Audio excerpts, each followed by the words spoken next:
లోకమంతా పాపపు ఊబిలో మునిగిపోతున్నా, నీతి మార్గము వీడక నేను నిలవాలి తండ్రి. చీకటి మూకలు నన్ను చుట్టుముట్టి భయపెడుతున్నా, నీవు నాలో ఉన్నావని ధైర్యంగా సాగాలి తండ్రి.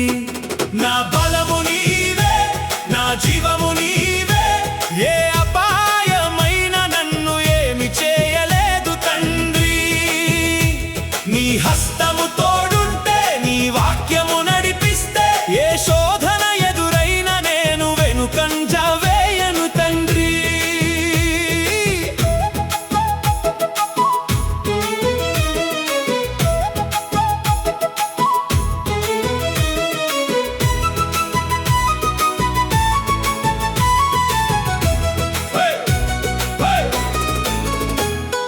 చుట్టూ ఉన్న సమాజమంతా అపహాస్యం చేస్తున్నా, అవమానాలు, నిందలు, మోసాలు, హేళన చేస్తున్నా.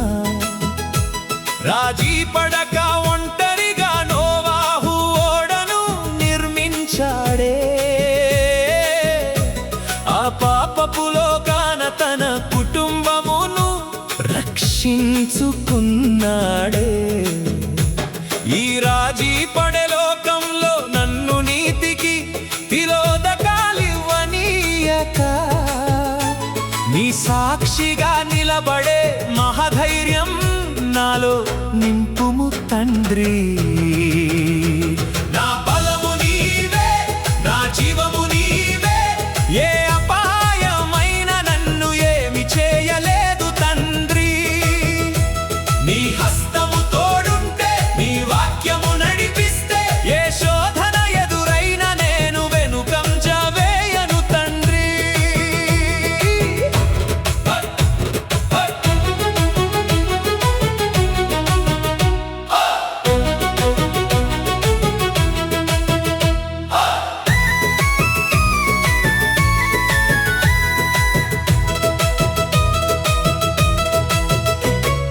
యుద్ధం చేయాల్సిన సైన్యమే భయంతో వణికిపోతుంటే, గొర్రెల కాపరి దావీదు శత్రువును చూసి సింహమై నిలిచాడే.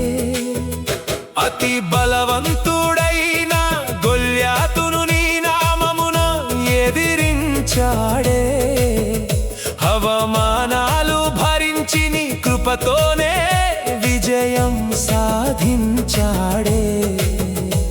అరాచక శక్తులు, మోసపు గుంపులు ఐక్యతను చంపే వేళ, నేను ఒంటరిని కానని నీవే నాతో ఉన్నావని కదం తొక్కి నడుపు తండ్రి.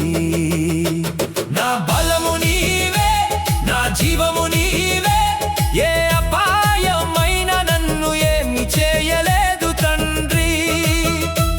నీ హస్తము తోడుంటే, నీ వాక్యము నడిపిస్తే, ఏ శోధన ఎదురైన నేను వెనుకంజ వేయను తండ్రి.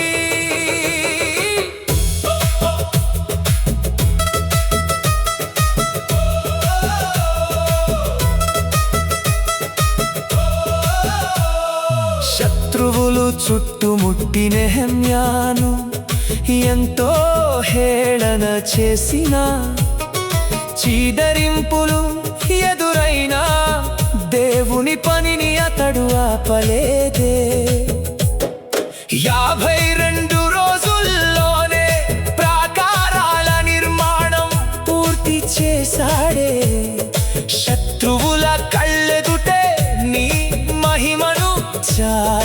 చెప్పాడే. నీవిచ్చిన ఈ జీవితాన నీ పరిచర్య నేను చేసేవేరా. ఎదురయ్యే ఇబ్బందులు ఎన్ని ఉన్నా నా చెయ్యి పట్టి నడుపు తండ్రి.